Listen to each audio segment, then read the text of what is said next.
Good afternoon. The headlines from BBC Look North this Wednesday lunchtime. Calls for action to stop more flooding in a North Lincolnshire village.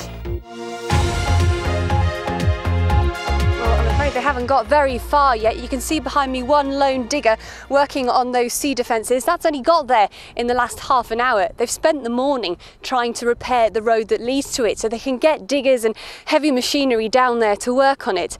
Now, on Thursday night, this whole area was underwater. All these farm areas were flooded, lots of crops that were damaged. This is one of the sea defences that should have protected the marsh, a great big mound of earth that was just flattened by the strength of the water, and now the rest of the sea defence has begun to crumble. What should be a footpath here has had to be roped off for safety.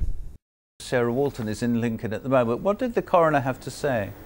Well, he said it was a very tragic case. Susan Hammond was admitted to Lincoln County Hospital in July 2009 with a suspected lung infection.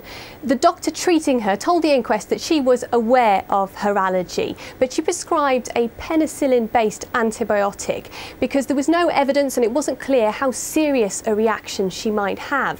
Figures from clinical commissioning groups across the country suggest Hull has one of the highest number of people needing an amputation, 4.4 for every 1,000 diabetes patients. The average is 2.6. But the East Riding, North East Lincolnshire, Lincolnshire East and South Lincolnshire are also above average. This is why Spurn Point is so special. It's a tiny spit of land that reaches out into the mouth of the Humber, and it's constantly changing because of the erosion of the tide. So it's that unique landscape that this project is trying to capture.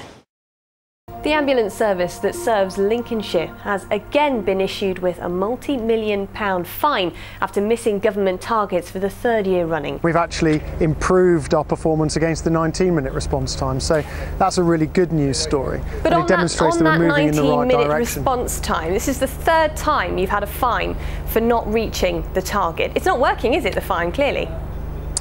Well, certainly the use of the fine is a discussion to have with those who commission the service. And just quickly, interesting to note that the stadium here has been connected to this new super fast broadband that it's been named after. You come round here, any houses over there, they can't get it, and that's because the area around the stadium hasn't actually been connected yet. KC say they are working on a programme to roll it out to more parts of the city. Sarah, thank you very much indeed.